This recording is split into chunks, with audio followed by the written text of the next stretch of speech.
নমস্কার বন্ধুরা, আমি সায়ন্তিকা প্রপার হেসেলে তোমাদের সকলকে স্বাগত। চলে এসেছি আবারও নতুন একটা রেসিপি নিয়ে তোমাদের সাথে শেয়ার করতে। আজকের রেসিপিটা হলো খুবই স্পেশাল একটা মশলা দিয়ে তৈরি আলুর দমের রেসিপি, যেটা কিন্তু একদম ভেজ রেসিপি। তো চলো বেশি দেরি না করে দেখে নেওয়া যাক আজকের রেসিপিটা।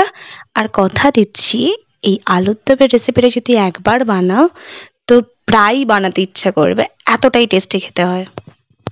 তো প্রথমে প্রেসার কুকারের মধ্যে আলুগুলোকে টুকরো করে কেটে নিয়েছে, একদম খোসা ছাড়িয়ে নিয়েছে। এবার পরিমাণ মতন জল দিয়ে আর স্বাদ মতন কিছুটা নুন দিয়ে গ্যাসের ফ্লেমটাকে হাইতে করে একটা সিটি দিয়ে নেব।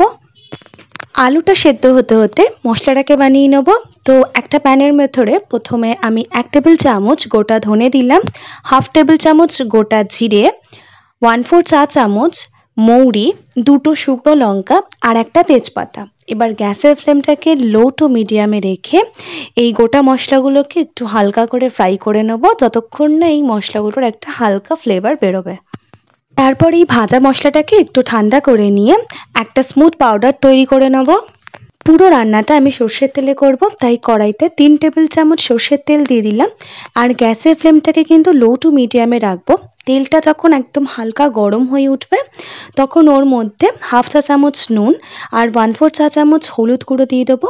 সাথে ফোড়নের জন্য দেবো 1/4 চা চামচ গোটা জিরে, 2টো তেজপাতা, 2টো শুকনো লঙ্কা, 2টো ছোটো এলাচ, 1/2 ইঞ্চের একটু বেশি একটা দারচিনির টুকরো আর 2টো লবঙ্গ।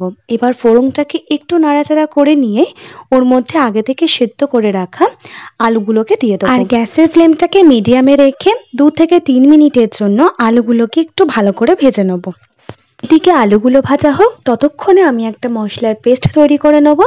তো এখানে আমি একটা 1 ইঞ্চের আদার টুকরো নিয়ে নিয়েছি, 2টো মিডিয়াম সাইজের টমেটো, কাঁচা লঙ্কাটা আপনারা আপনাদের পরিমাণ মতন ব্যবহার করবেন, 2 টেবিল চামচ মগজ দানা আর 1 টেবিল চামচ পোস্ত।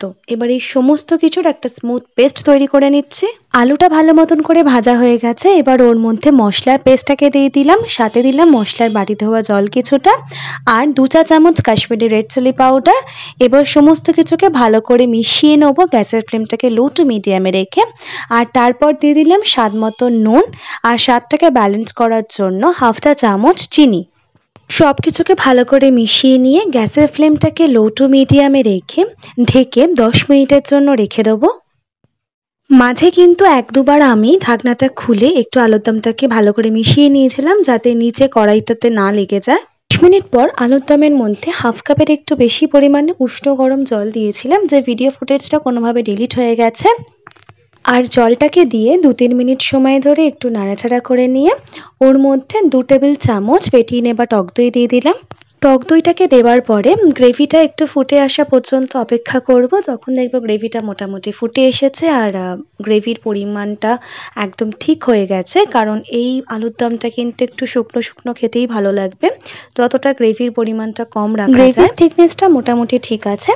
এবার ওর মধ্যে আমি কিছু ধনেপাতা কুচি দিয়ে দিলাম আর তার সাথে যে স্পেশাল ভাজা মশলাটাকে বানিয়েছিলাম সেটা দিয়ে দিলাম 2 চা চামচ। এবার ভালো করে সমস্ত কিছুকে মিশিয়ে নেব। এই মশলাটাই কিন্তু গোটা আলুর দমের স্বাদটাকে এনহ্যান্স করবে, কারণ তোমরা দেখতেই পাচ্ছ আমি আর কোনো মশলার ব্যবহার করিনি, জাস্ট এই ভাজা মশলাটাকেই ব্যবহার করছি, যেটা এই আলুর দমের স্বাদটাকে আরও বাড়িয়ে দেবে। আর একদম লাস্টে 1 টেবিল চামচ ঘি দিয়ে ঢেকে দেবো। ব্যাস, আলুর দম আমাদের একদম রেডি। এবার গ্যাসের ফ্লেমটাকে অফ করে কিছুক্ষণ স্ট্যান্ডিং টাইমে রেখে দিলেই কিন্তু এই ভাজা মশলা দিয়ে স্পেশাল আলুর দম একদম রেডি।